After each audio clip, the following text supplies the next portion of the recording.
Hi, my name is Diana Urgevorsatz, and I am a professor at the Central European University, and I'm also the director of the Center for Climate Change and Sustainable Energy Policy at the same university. We do research and highest level education related to climate change and sustainable energy policy, and we very much focus on identifying win-win opportunities for development, meeting various development agendas, including low-income groups. What does housing sustainability mean for you, particularly in respect to your research? Well, clearly this is a very broad question which is not easy to answer in 1 minute, so I would focus the answer to what really my or our area is. What is very important that buildings stay for at least decades, ideally.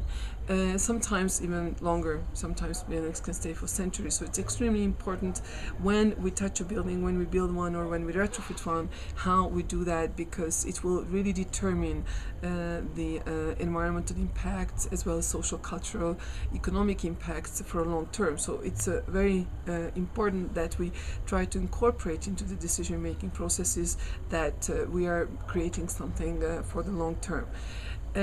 Clearly, that's a different issue for informal settlements, slums, and so on, because they are not created, ideally not created for the long term. But when we upgrade them or when we replace them, we do have to focus on a broader set of questions. Okay. What do you think some of the key questions are for developing countries? We see that many of the countries in this region are starting to develop very dynamically, even in Africa, earlier Asia, and as in most of these countries are in climates which are fairly warm, in the hotter climate zones. So as countries develop more and more, we will see that there is going to be more and more usage of cooling and air conditioning, which is going to create a major implication from an environmental perspective, and also from an energy perspective, compromising energy security, compromising climate change, and so on. It's quite important that now, as we are building the enormous amount of new floor space that we are adding in developing country cities, and also as we are upgrading the lower income housing, it is of the quality that when they become so affluent that they would be able to afford air conditioning, they wouldn't want to afford, because they live in a good quality building which employs traditional cooling techniques, traditional methods which ensure thermal comfort, and they don't need to rush in the store and buy the first worst efficiency air conditioners. That's, of course, there are many others, but I see this as in my area one which is going to have a major impact in the long run. What do you think some of the unique sustainability challenges are when dealing with informal settlements and low-income housing? The problem is that these population groups, and even those who work with these population groups, couldn't care less about sustainability. For them, the basic survival and basic shelter and just feeding their families are the everyday major challenges. So I think the major sustainability challenge is how to incorporate sustainability at all into the picture. And that's why I think it's incredibly important to try to find win-win strategies, win-win solutions, where sustainability can be incorporated into the decision-making and policy processes related to these population segments, and providing low-income housing even without having to think about sustainability, because very few decision-maker, government or occupants will be able to really focus on this issue. Okay.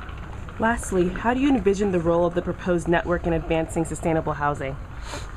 Again, for this network, I'm sure there are many rules. We've discussed also in our meeting many different ideas. But I would like to focus on something that me and my scientific community would most benefit from. And that's some kind of brokerage role, partner matching role. We are I would see this network as a unique opportunity to bind together research communities and NGO communities who work right now fairly isolated because they are isolated subjects. There is the shelter community, the disaster relief community, there is the sustainability community, the climate change community. We work very much in isolation. Nevertheless, in all my work, it has been always, I always realize that there is this great niche and there is great need to work much closer and understand much more the interactions among these policy fields and research fields. But there isn't enough literature out there on this. Simply there isn't enough cooperation in this. In fact, a lot of times we are not speaking each other's language very well. So this network will be uniquely positioned to broker this cooperation among these different communities, to help that we speak each other's language, to broker perhaps collaboration. And